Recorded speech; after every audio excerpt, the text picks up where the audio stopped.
знакомую дорогу, как пробраться через карантинный блокпост и попасть в супермаркет. Мы идем в разведку, надеюсь, никакую полицию и охрану не встретим. И запасемся немножко продуктами. Жарко жуть, 40 градусов сегодня.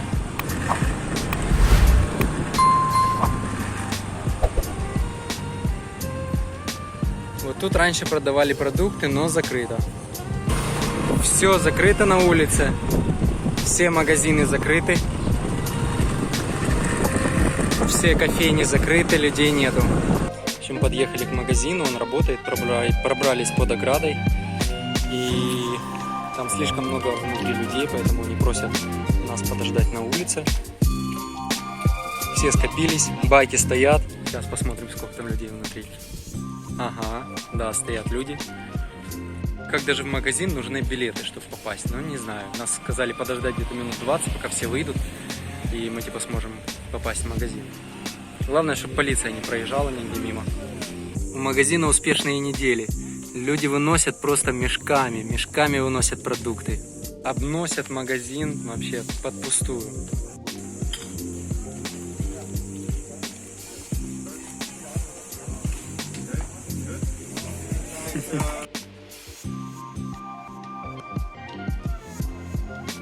Important thing it's beer. Yeah. What quarantine without beer? Exactly. Интересно, что с овощей убрали ценники. Yeah, we'll make chips. I don't know, you can make everything with potato, right? Yeah.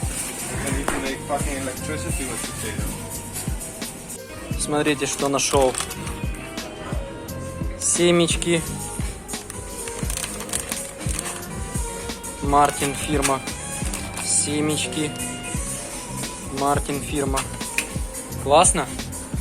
Снабжаем Вьетнам продуктами. Закупился снова где-то на недельку. Пробрались все втихаря. Там рядом с магазином Кейс. Уже приехала полиция паковать человека. Все, мы дома.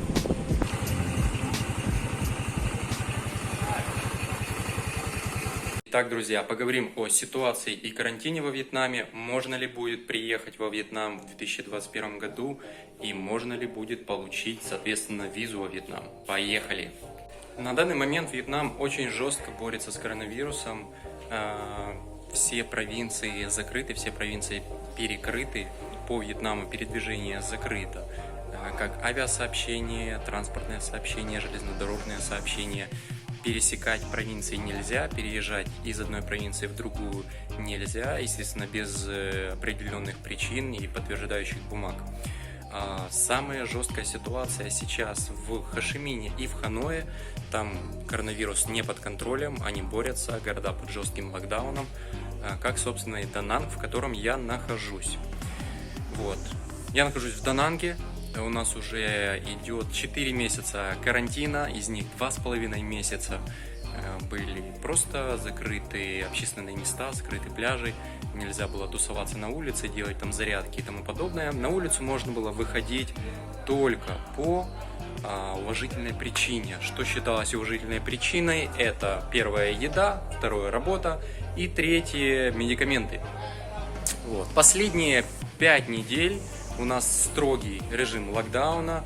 Что это значит? На улицу нельзя выходить вообще. То есть видео про поездку в магазин я снимал примерно месяц назад. Сейчас все магазины закрыты. Ну, собственно, как и последние 5 недель. 98%, наверное, 95% магазинов закрыто. Город поделен на районы, между которыми передвигаться нельзя. Районы обозначены разными цветами: зеленый, красный, желтый. Вот, мой район был в красном, поэтому у нас абсолютно все закрыто. Мы ездили в магазин в соседний район, типа, чуть позеленее. Вот, на соседние там улицы, через ограждение.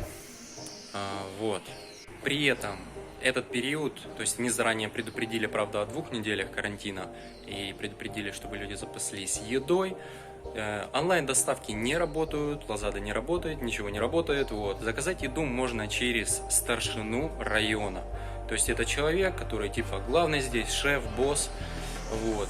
Ему можно написать, что тебе нужно, медикаменты там, насчет еды такое. Медикаменты можно записать или какие-то проблемы там решить. Ему пишешь, он получает и переадресовывает сюда, там приносит кто-то в дверям, грубо говоря. Эту неделю уже начала работать доставка, кое-как где-то получается заказать, потому что, как я уже говорю, я нахожусь в красной зоне. Если люди выходят на улицу без уважительной причины, не имея бумажного подтверждения какого-то, например, они едут сдавать тест на COVID, вот, у тебя тоже будет бумажное подтверждение, то полиция может поймать, они по камерам смотрят, и будет штраф около $100-200, где-то так. Государство оказывало небольшую поддержку для населения, они там давали по 200 тысяч, это почти по $10 на человека, на каждого вьетнамца. Также поддерживали едой, то есть какие-то овощи доставляли людям, и даже иностранцам тоже, чуть-чуть. По сути, покинуть Дананг сейчас нельзя, потому что все перекрыто, как я сказал, но примерно 15 числа русские ребята вместе с российским посольством, у них получилось организовать вывозной автобус в Ханой.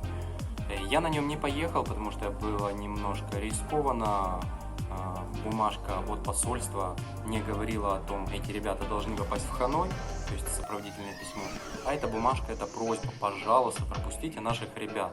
И каждый орган в каждой провинции принимал решение, пропустить их или нет, самостоятельно. Поэтому я не рискнул, у меня еще здесь есть чем заниматься, скажем так. Я очень хочу поехать в Индонезию все-таки попасть. Сейчас она закрыта. Поэтому я пока что здесь. Будет следующий автобус 4 сентября, это в субботу. Сегодня 1 сентября я снимаю это видео. Но я, скорее всего, на него тоже не поеду, так как я хочу в Индонезию. Вот. Есть еще, конечно, варианты, если срочно нужно будет ехать. Есть варианты Албания, есть варианты Турция, Египет, Мексика, по-моему, Панама, Марокко. Вот и еще определенные, куда можно поехать. И самый интересующий вопрос, что по поводу визы и можно ли попасть во Вьетнам сейчас. Виза. У меня автоматическое продление, которое подтверждается нашим украинским посольством. То есть бумажка от украинского посольства, что я не могу покинуть страну. Ребята, которые платят через агентов за визу, я знаю, что до карантина им иммиграционная служба сказала, что мы вам не продлим визу, пока вы не покажете билет на самолет из Вьетнама. То есть они могли получить последний месяц продления с помощью билета из Вьетнама. Вот. Но потом резко грянул строгий карантин, и поэтому у них сейчас ситуация очень плавающая, нестабильная, непонятно когда, что закончится, когда их виза закончится. Вот. У них сейчас нет никакой определенности. Соответственно, я думаю, что мое автоматическое продление тоже скоро подойдет к концу. Наверное, после локдауна. Локдаун, кстати, строгий. По обещаниям правительства должен закончиться 5 или 6 сентября. Они продлили его еще на 2 недели, потому что не хотят, чтобы люди праздновали День независимости Вьетнама вместе, чтобы не получить распространение вируса. Поэтому я думаю, что скоро придется тоже искать новый дом и двигаться дальше. Но я к этому морально уже готов, хотя я очень сильно хочу сделать еще одно путешествие на север Вьетнама. Я там был в прошлом году. В общей сложности я во Вьетнаме уже год и 7 месяцев. Проехал больше 15 тысяч километров на байке через весь Вьетнам с юга на север, сделал кольцо на севере и хотел бы туда вернуться еще раз. Но насколько это будет возможно, посмотрим в ближайшем будущем. Соответственно, на сегодняшний момент туристической визы во Вьетнам нет, попасть сюда нельзя. На сегодняшний момент. Есть только рабочая виза. Как ее получить? Должна пригласить компания по поводу работы, и человек по-любому должен будет пройти 21 день карантина. На данный момент по поводу вакцинации не уверен. Кстати, Вьетнам проводит бесплатную вакцинацию для всех живущих здесь, в том числе и экспатов. Вакцинируются Модернами, Pfizer, Модерна и AstraZeneca 3. Рядом Камбоджа, еще какие-то страны, я не помню какие, они уже провакцинировались полностью, насколько я слышал, но они пользовались китайской вакциной. Вьетнам не хочет использовать китайскую, поэтому Вьетнам ждет. Но обещают, что до конца года все будут провакцинированы. Ходят определенные слухи, что Вьетнам хочет открыть путь на Фукуок для пакетных туристов. Я поговорил со своим соседом, который работает на вьетнамском телевидении, и он собирает, мониторит эту всю информацию каждый день, целый день о других странах, о регионах, о всем полностью. Вот. И он сказал да на 90-95%, что примерно в октябре это вполне возможно, что Вьетнам откроется для туристов на Фукуок, для пакетных туристов. Но будут, естественно, определенные ограничения, точнее правила. То есть можно будет приехать только будучи вакцинированным, или не будет карантина, или будет какой-то карантин в течение 3 дней. То есть, как делает Япония, как делала Индонезия, ты перед полетом сдаешь тест по приезду, потом сидишь 3 дня, и после 3 дней ты сдаешь еще один тест, чтобы make sure, чтобы быть уверенным, что ты не заболевший. Как это возможно? Я у него спросил, как это возможно. Он говорит, что, во-первых, остров, то есть легче контролировать, легче держать локдаун и въезд на эту территорию. Во-вторых, там небольшое население, и они всех провакцинировали. Поэтому готовьте вещи. Ну а здесь в Дананге мы ждем вакцинацию. Опять же, мой сосед Фу сказал, что до нашего района, сейчас мы уже зеленая область, до нашего района дойдет вакцинация примерно через 2 недели. Первая вакцина. Какая точно будет, еще непонятно. И вторая будет через, соответственно, месяц или 5 недель, зависит от того, какая вакцина будет. Вот. На данный момент мы проходим регулярные тесты, массовые. Они тестируют просто всех, весь город. Поэтому сейчас я покажу, как это выглядит. Короче, прикол, тестируют весь город. И собрали, получается, по районам в разных точках стоят эти пункты, в которых тестируют. А здесь народу собрали. Всех вместе. Чтобы, если у кого-то найдут корону, то можно было ставить на карантин сразу всех полностью вместе. Все готово, в носу почистили. Что странно, что они потом все эти палочки, которыми чистят в носу, ну типа тесты, они кладут в одну пробирку. То есть по сути выходит, что если у кого-то одного находят вирус, то садят на карантин, получается, весь район, или всю улицу, или весь район, не знаю, как они там распределяют. Кстати, персонал отеля тоже весь отпустили домой, никого нету, 2 недели никого не будет, поэтому мы убираемся сами. Я вот бассейн чищу, когда иду плавать, самостоятельные теперь.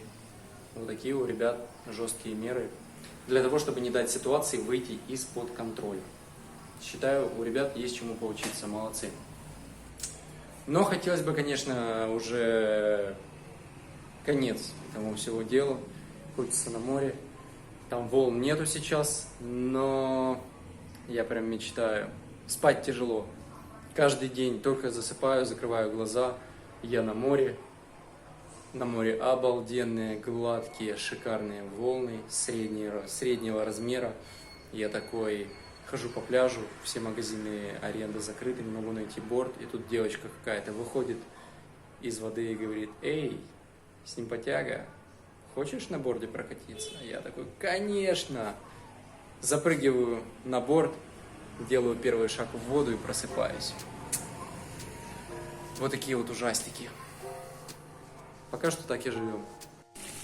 Конечно, скажу я вам, друзья, 4 месяца на карантине, включая 5 недель на строгом карантине в одной квартире, в одном доме, это еще то испытание для психики. Остаться в живых, сохранить баланс можно только оставаясь с позитивным настроем и занимая свой мозг. Спустя определенное время подавленного состояния, пара десятков фильмов, ты к этому приходишь и понимаешь, что изменить ситуацию ты не можешь, но ты можешь поменять свое отношение к этой ситуации. И я подумал, вот пройдет 2 года, и о чем я хочу вспоминать. Я был в Дананге, да, здесь был карантин, Но что я делал? Я сидел унывал, или я искал себе развлечения, развивался и выжимал все возможное из этой ситуации? Ну, конечно же, второй вариант, поэтому чем я, собственно, занимался до сегодняшнего дня? Я очень вкусно кушал. Ну, поскольку мне повезло с бассейном, я стал больше плавать, я стал изучать испанский язык, стал больше читать и снова вкусно кушал. Также я ухаживал за своим огородом. Казалось бы, обычный процесс, но он дарил какое-то свое особое спокойствие. Стоишь, никуда не торопишься, солнышко светит, поливаешь цветы, даришь им жизнь на сегодняшний день. И снова вкусно кушал. В то время как в мире идет Олимпиада, мы с соседями не могли остаться в стороне, поэтому придумали свой чемпионат. Здесь я уже немного вжарил по сладостям. И даже начал обучать людей. Вот так. Пользуйтесь. Начал наслаждаться дождями, потому что это обычная погода вечернего Дананга в августе. Дальше я готовил, кушал. Но когда у нас подходили к концу припасы, мы просто шли на охоту.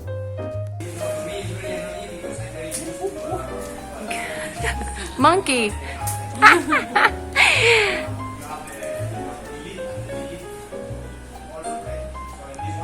Perfect. Perfect. Put it on your hand and you see how big is it? How big is it? My hand it becomes more mature. My Здоровезный манго. It's like Один раз за мной пришла полиция. Но, слава богу, они просто принесли еду, которую выделили правительство на застрявших здесь туристов. Хочу сказать, что все это время соседи оставались очень дружелюбными, гостеприимными, и все с друг другом делились едой. Как, собственно, решил поступить и я.